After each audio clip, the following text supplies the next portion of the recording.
Goeiemôre almal. Welkom by ons Sabbatskool vanoggend. Ja, ons gaan aan met ons tiendekontrak. George het verlede week begin en hy het die twee aspekte aangehaal van bilateraal en unilateraal. Wat is die verskil tussen die twee nou weer? We doen so 'n bietjie hersiening vir die res. Unilateraal was net deur God. Dit was sy kontrak met die mens. Unilateraal laat twee partye stem ooreen om dit te doen. Goed, hierdie week doen ons die tiendekontrak. Maar voor ons begin, kom ons sluit die oë. Bietjie rustig te raak. Liewe Heer, baie dankie vir nog 'n week van werk wat U ons gegee het, Here, vir gesondheid en beskerming. En soos ons by mekaar is vanoggend, maak ons helder van denke en oop vir enige ontvangs van die woord. Amen. Ja, ons tiendekontrak. Ons geheerteks is in Maleagi 3 vers 10. Bring die hele tiendes na die skathuis, sodat daar spys in my huis kan wees, en beproef my tog hierin, sê die Here van die leerskare, of ek vir julle nie die vensters van die hemel sal oopmaak en op julle oorvloedige seën sal uitstort nie. Nou wil ek weet, is hierdie universeel of is dit is dit unie of net van God af? En ek gee ons toch 'n uitdaging en sê, of 'n uitnodiging, beproef my. En kyk wat kan ek vir jou doen. In Genesis 4 lees ons dat Abraham van 'n suksesvolle gijzelaar bevrydingsentrum teruggekeer het, nadat hy sy broerskind Lot en sy gesin en die ander mense wat uit Sodom weggevoer was, gaan red het. Die koning van Sodom was so dankbaar teenoor Abraham dat hy al die byt wat hy teruggebring het aan Abraham wou teruggee. Abraham het nie die aanbod van die weste hand gewys nie, maar het ook 'n tiende van alles wat hy besit het aan Melchisedek gegee.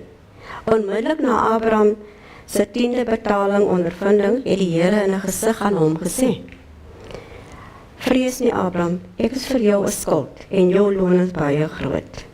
In werklikheid het die Here aan Abraham gesê: Moenie besorgd wees nie, ek sal jou beskermer en voorsiener wees. En toe, heel wat later, het Moses vir Israel, net voor hulle die land Kanaan sou binnegaan, gesê: Julle moet noukeurig die hele opbrengs van jou saad, wat jaar vir jaar uit die land spruit, verdien dat jy kan leer om die Here jou God altyd te vrees.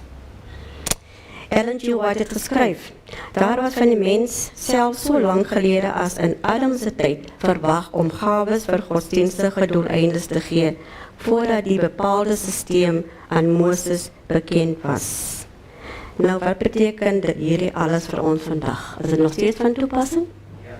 Absoluut. Kyk ons na Sondag, 'n tiende is gelyk aan 'n tiende.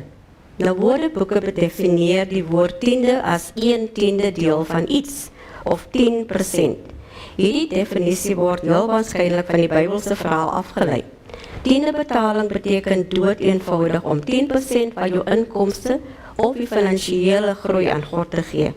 Ons verstaan of begryp dat alles wat ons besit tog eers aan hom behoort.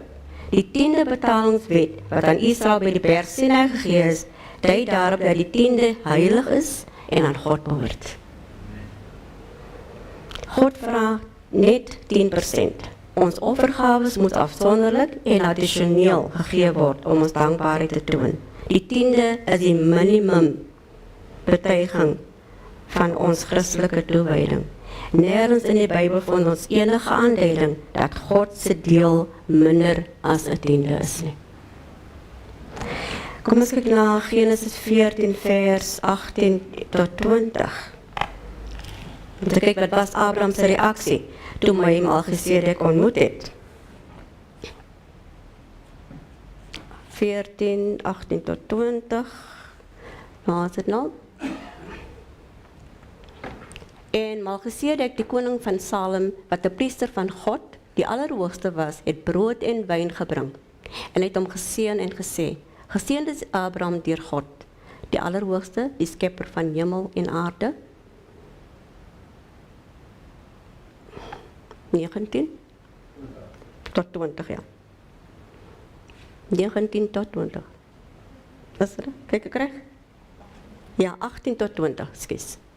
19, Jasper? Okay. Ook skus toch. Ja, en dan gesien en gesê, skus toch. Dan 20. En geseend is God, die Allerhoogste, wat u vyande in die hand gegee het. Toe gee hy hom die 10de van alles. So, kan ons kyk daarna, wat was Abraham se reaksie? Hy het gesê nie van die hand gewys, maar het gee toe self 'n 10de. En Hebreërs 7 vers 1 tot 9. Kom weer later op.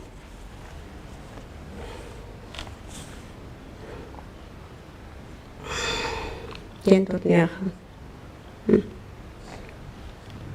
Want hierdie Melchisedek was koning van Salem, priester van God, die Allerhoogste, wat vir Abraham tegemoet gegaan het by sy terugkeer toe hy die konings verslaan het en hom geseën het, aan wie Abraham ook 'n 10de deel van alles gegee het. Hy was in eerste plek, volgens uitleg, koning van die geregtigheid en dan koning van Salem, dit is koning van vrede. Ja, ons kan ons ook verder gaan. Die eerste keer dat 10de betaling uit die Bybel genoem word, is Genesis 14 waar die verhaal van Melchisedek en Abraham se ontmoeting vertel word. Die laaste keer dat dit in die Bybel genoem word dieselfde ontmoeting geroep, maar die woorde 10de en 10de betaling word met mekaar uitgeruil. Ja. Dan het ook kyk dat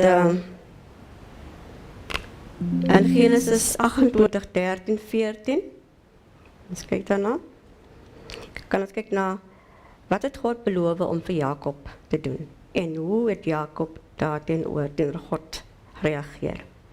Nou ons ken ook eintlik die verhaal van Jakob, wat hy moes vlug vir sy broer wat baie kwaad vir hom gewees, vir Esau. En hy het eendag 'n droom gehad, van 'n leer waarvan die spits wat in die Bybel geryk het, en die engele het op en af beweeg op hierdie leer.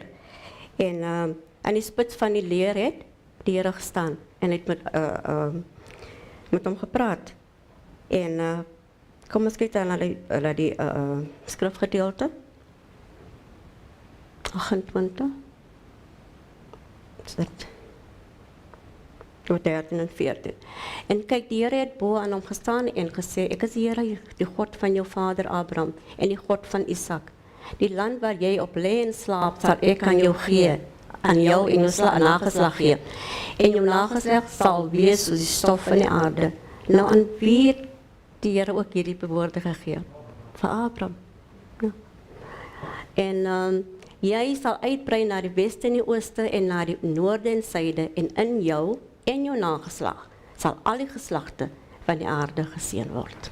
Maar dit nou nie 'n groot seën nie. Absoluut. Ja, dit was sy reaksie gewees en hierdie jong man het 'n opregte bekeringsondervinding daar ondervind en gesê, die Here sal my God wees en alles wat u vir my gee, sal ek aan u sekerlik die 10des afstaan. Okay, dan kyk ons na waar is die skathuis?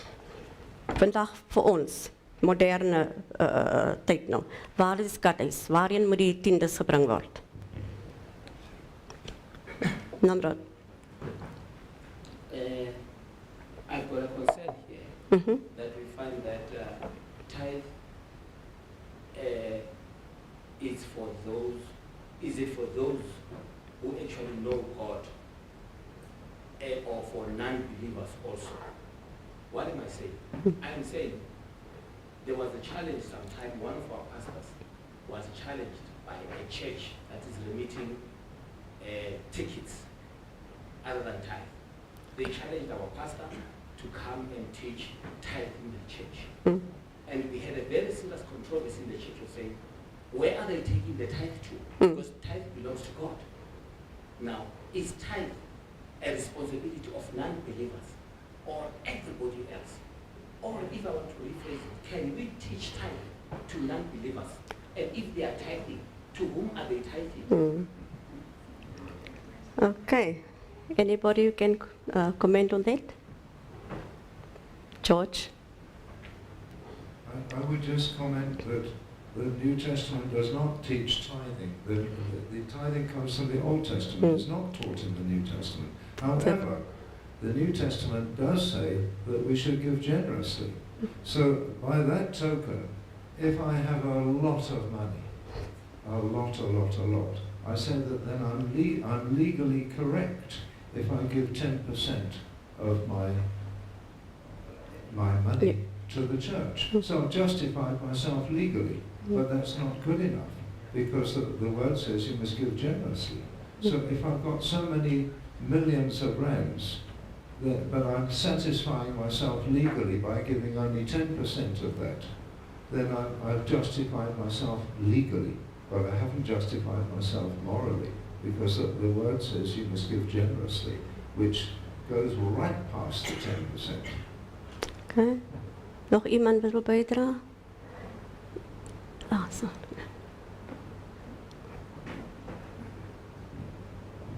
Jezus het altyd gepreek uit die Ou Testament uit. So ons as Christene glo nie net die Nuwe Testament, maar die Ou Testament en die Nuwe Testament.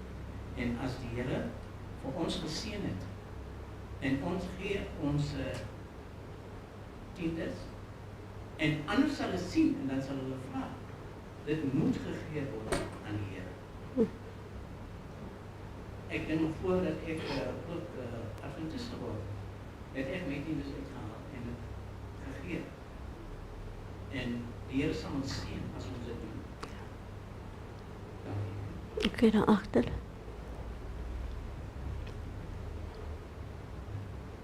Ek dink dit is ook belangrik om te onthou dat die tiende nie myne is om mee te begin.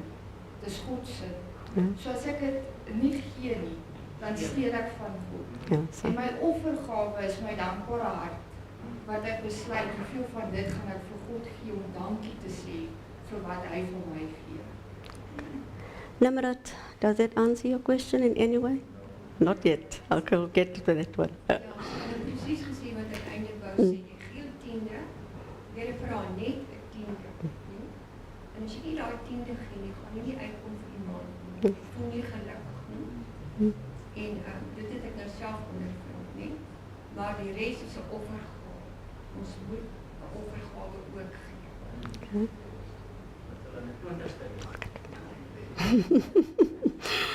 Okay.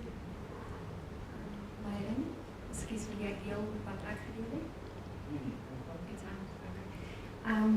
Nee, ek het ekskuus my woord is net daar.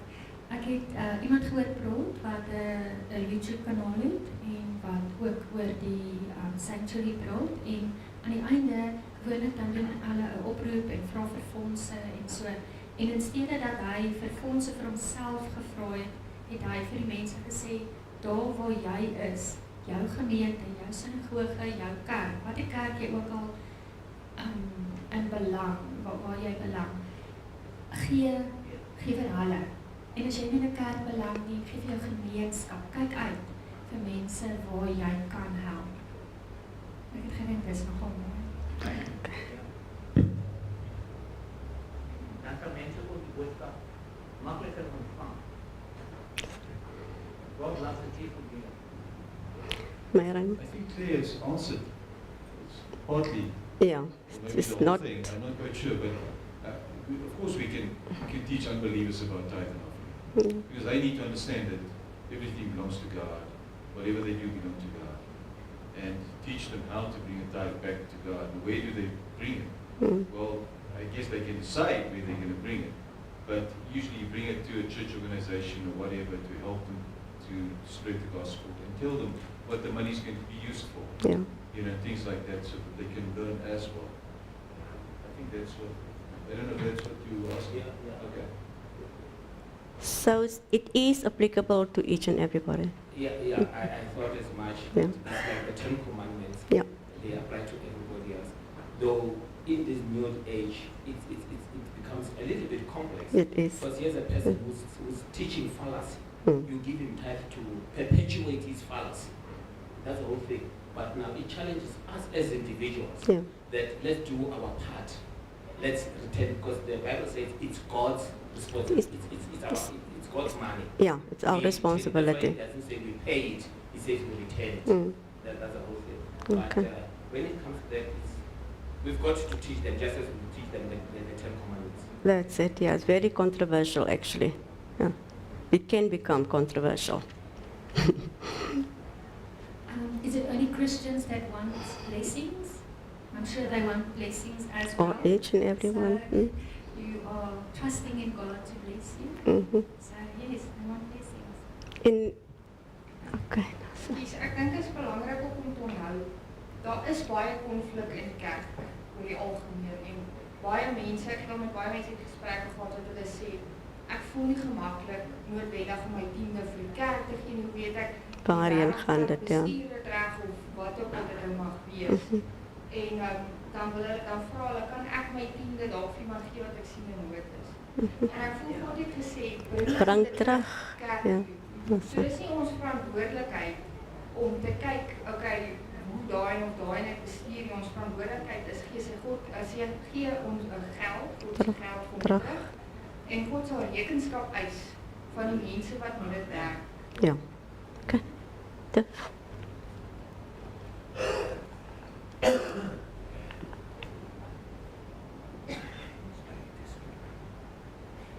Ja, baie dankie. Ek wil net sê, in ons geval as Adventiste, is die skathuis 'n konferensie. So die tiendes wat julle hiernatoe bring, gaan direk alles net so 'n konferensie toe. Al gelde wat hier by ons agterbly, is die helfte van die offergawes wat gegee word. So vir ons om sekere projekte te loos en goed is offergawes nodig. So as 'n duidelike verskil tussen tiendes en offergawes. Die tiendes gaan na die skathuis toe, in die geval die konferensie, wat dit verdeel en gebruik om die leraars te onderhou. Ja. Ja, die constructie, die structuur wat eindelijk in ons les deurgegee later aan. En in die Ou Testamentiese tyd, waar was die skatkis? Hoe die Israelieten gewerkt dan? Tabernakel in die tempel. Die tabernakel. Ja, dat is daarin gebring. Ja, kom eens kyk. Deuteronomium 12 vers 5 tot 14. Die verse aan, hierdie verse dui nie aan dat God se kinders hulle eie diskresie kon gebruik oor waar hulle tiendes gedeponeer moes word nie. Nou watter beginsels kan dit hierdie verse vir onsself in ons situasie neem? Deuteronomium 12. Ons kyk daarna. Tot 5 tot 14. So ons kyk. Maar die plek van die Here julle God uit julle al julle stamme sal uitkies om sy naam daar te vestig en daar te woon, moet julle opsoek en daarheen moet jy kom. En daarheen moet julle brandoffers bring en julle slagoffers en julle tiendes en die offergawe van julle hand en julle gelofte. En julle vrywillige offers en die eersgeborenes van julle beeste en van julle kleinvee. En daar moet julle voor die aangesig van die Here julle God eet en vrolik wees. Julle en julle huisgesinne oor alles waar julle hand kan aanslaan, waarin die Here jou God jou geseën het. Jy moet nie net soos ons vandag hier doen nie. Elkeen net wat reg is in sy eie oë. Want julle het nog nie gekom in die rusplek en in die erfenis van die Here julle God sal gee nie. Maar julle sal deur die Jordaan trek en woon in die land van die Here julle God julle laat erwe en hy sal julle rus gee van al julle vyande rondom en julle sal veilig woon. Dan moet julle na die plek waar die Here julle God sal uitkies om sy naam daar te laat woon. Alles bring wat ek julle beveel, julle brandoffers, julle slagoffers, julle tiendes en die offergawe wat julle hand en al julle keer geloftes offer wat die Here julle sal beloof. En julle moet vrolik wees voor die aangesig van die Here julle God. Julle en julle seuns en julle dogters en julle slawe en julle slavinne en die leviet wat in julle poorte is, want hy het geen deel of erfenis saam met julle nie.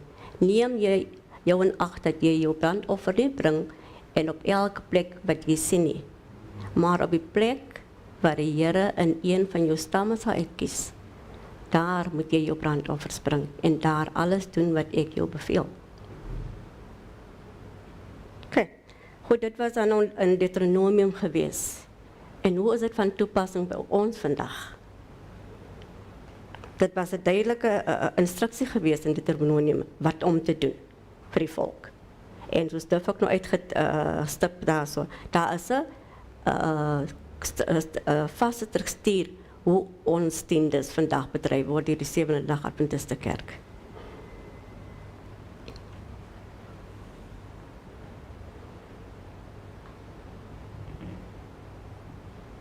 Baie interessant, want ek het nog by las hierso in die stuk wat ons gelees het. In hulle geval was die offergawes en tiendes baie sigbaar. Ja. Ook kon sien wat Wat aangesluit gee hulle? met hulle offergawes en hulle tiendes. Dit is interessant, nee, dit was nie soos ons vandag In 'n koeverke nie. Ja, dit was heeltemal en was ook nou kyk na die offergawe wat die weduwee gegee het en almal kon dit sien. Ja, Ek dink ek moet my getuienis ook gee. luister. Ek het my lewe lank tiendes betaal toe ek 2005 geretrenst is, toe het ek ophou werk sonder 'n pensioen. Ek het die Here gebid en van gesê, Here, ek het my lewe deur tiendes betaal en U sê beproef my. En ek beproef toe die Here en het hom gesê ek wil 'n plaas hê want anders kan ek nie aangaan nie. En die Here het vir my 'n plaas gegee. Ek het nie geld gehad om te koop nie. En die bank het gesê laat ons jou huis waardeer. En na 'n week toe laat weet hulle vir my jy kan jou plaas gaan kontant betaal uit jou huis uit.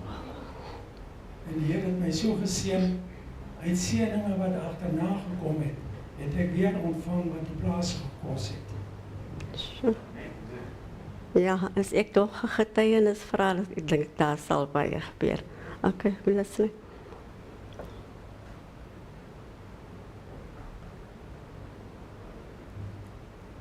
If I look at the wisdom that God had given in telling us to take the tithe to the sanctuary, to a specific place, I believe it is because God knows and sees everything.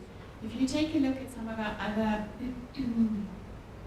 churches today, where when they pay their tithes to the pastor, that is in charge of that congregation, there becomes that there's a balance. Ja. Because now we can dictate and you need to dance. Whereas if you look at the structure that God has given in the Adventist church, it is not for me to say where I'm going to put my tithe. God says you take it, you return it. En dit niks met jou te doen waar dit heen gaan, jy moet antwoord. In other words, I need to follow God's advice because He can see that there is no dictatorship that comes down. When it comes to my offering, yes, I have a bit more say, but that is only my local congregation. So God knows that there is not a thing of somebody being boss or demanding or dictating. Luister. But it's still also, because we have a structure in Seventh Adventist Church from down to up, Ja. that means the people there understand that the church is run by us, not by them.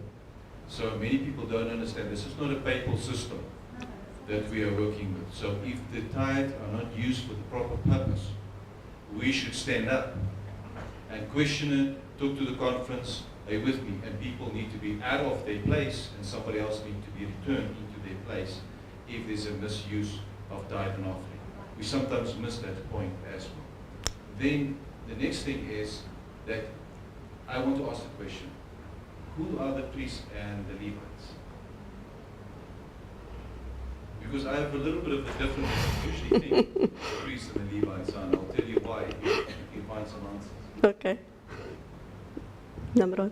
Yeah, I was not answering. I raised my hand before. Okay, sorry. I was saying without taking or without saying anything about any other churches, we need to pride ourselves when we talk about administration. We our are church tops. is the best administrative church. That's it. And when you go and check the views that other churches are having and us, it's not salvational, but it has made so much logic and so much easy administration.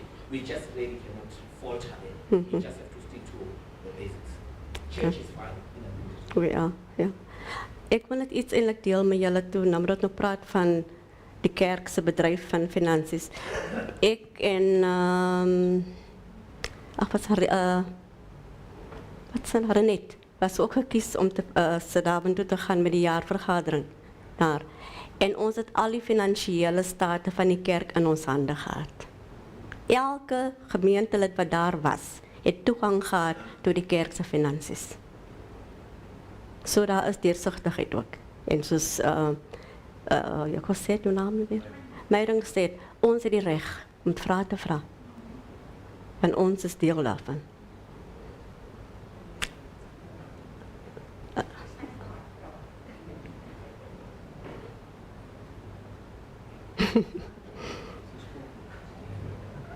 Skus, ek wil net graag iets deel.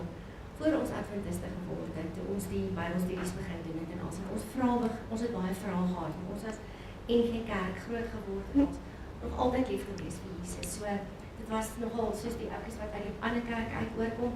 Dit was 'n hengse hou op die bors gewees om al hierdie goeders te hoor. En ek het na ons ek wil niemand afbreek voor ek enigiets sê nie.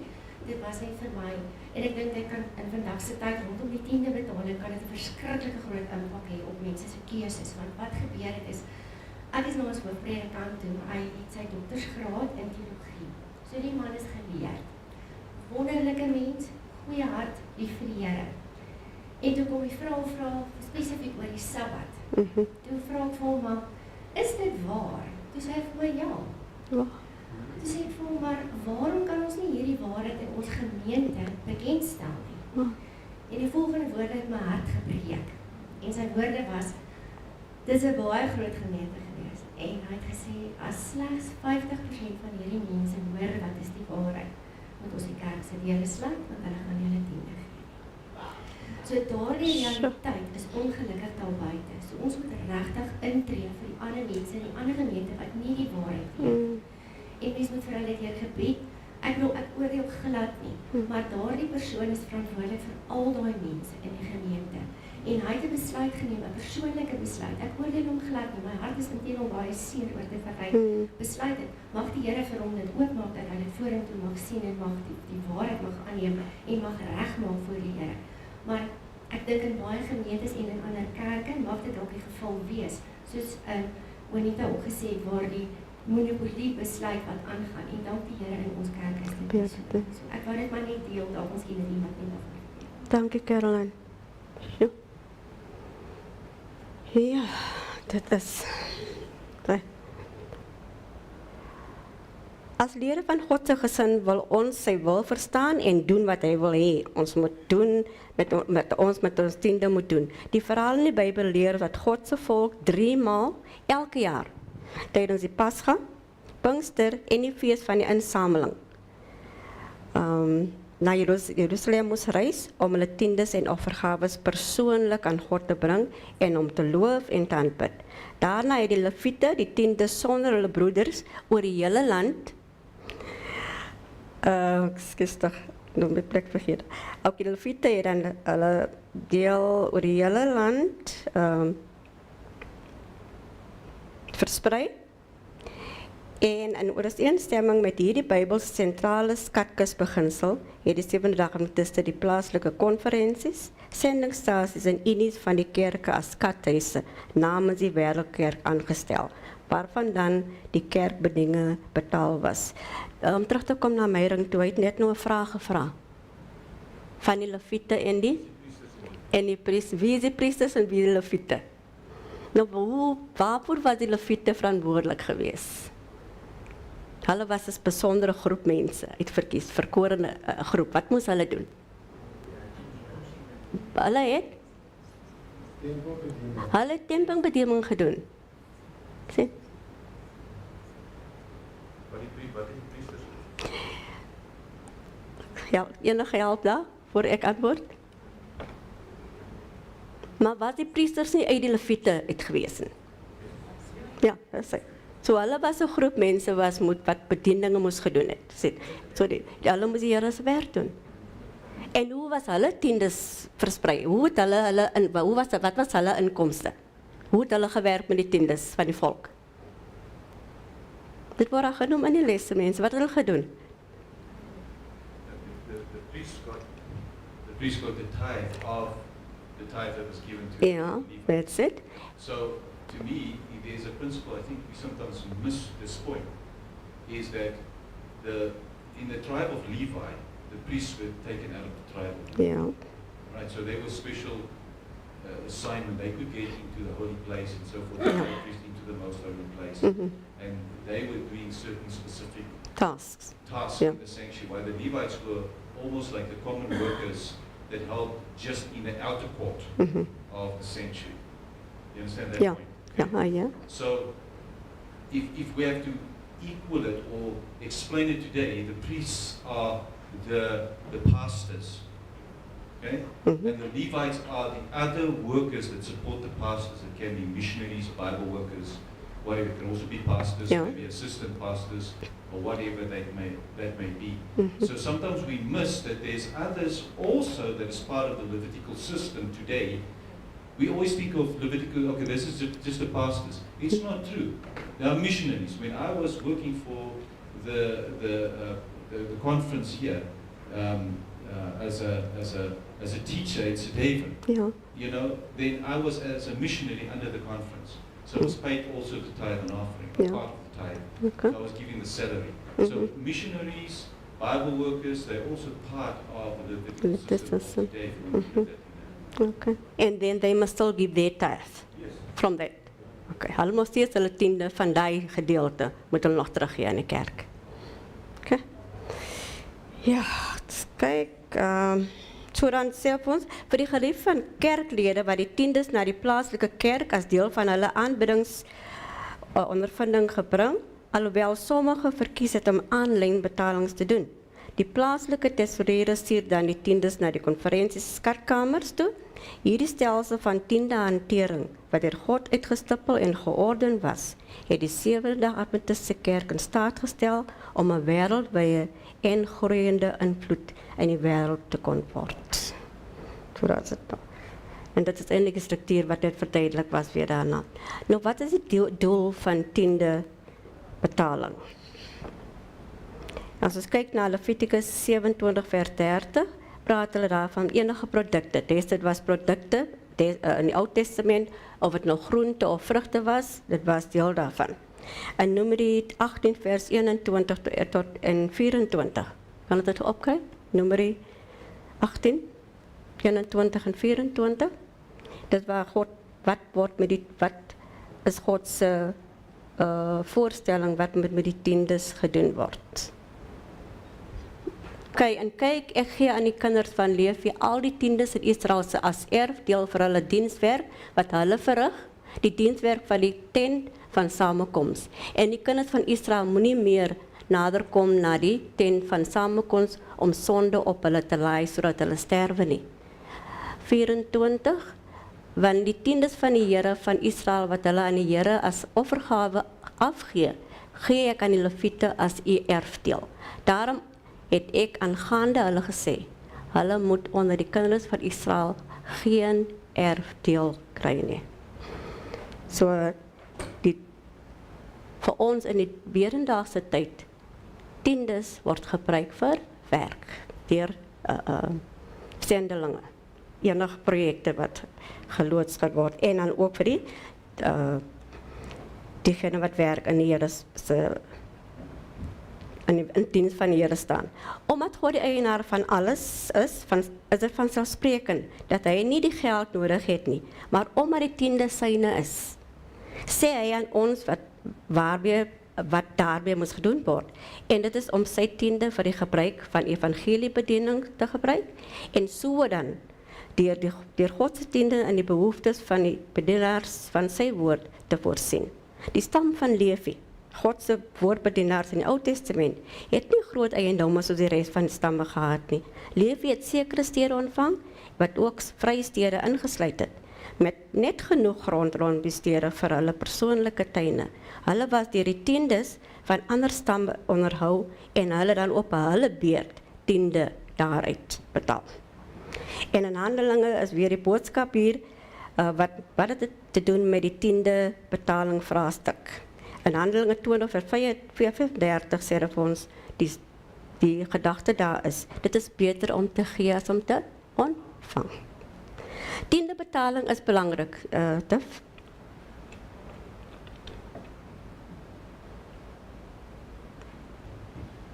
Dit is stukkie hierso wat die Handelinge 20 vers 35 uitbring, nie? Dit is Paulus wat hier praat. Net so veel die 83 vertaling lees. En dis Paulus, deur my voorbeeld het ek in elke opsig vir julle gewys dat ons hard moet werk, sodat ons die armes kan help. Die direkte vertaling, hulle wat swak is kan help. Nie? Want Paulus sê op 'n ander plek, as jy nie werk nie, mag jy nie basies eet nie. So Paulus was 'n voorbeeld. Skiet ek in Korintiërs 11 vers 10 op, waar Paulus sê, volg my voorbeeld, so ek die voorbeeld van Christus volg. So die hele ding van diensbetalings is ook 'n voorbeeld. Ek vat bijvoorbeeld, hier was Tannie in ons gemeente van die Lottie. Achter sit, ja.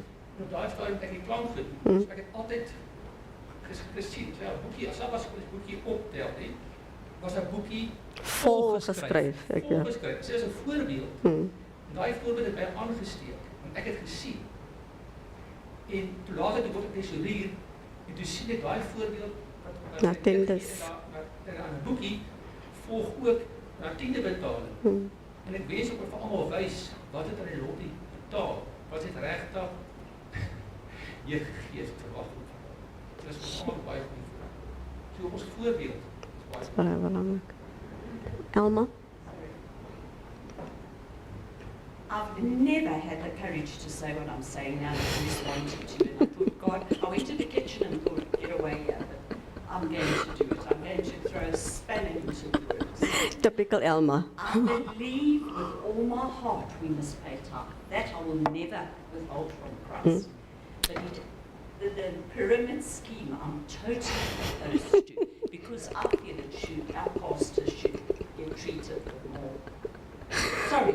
That's just the way I feel. I've got no problem with the conference, but the union. Ja, ons kan, dat is nogal debatteerbaar. Nou sê vir, ja, oké, luister gaan. Ons praat nou oor rentmeesterskap en oor ons geld bestuur. Maar ek dink dit is belangrik om te besef die rentmeesterskap vlieg oor in ons tyd ook.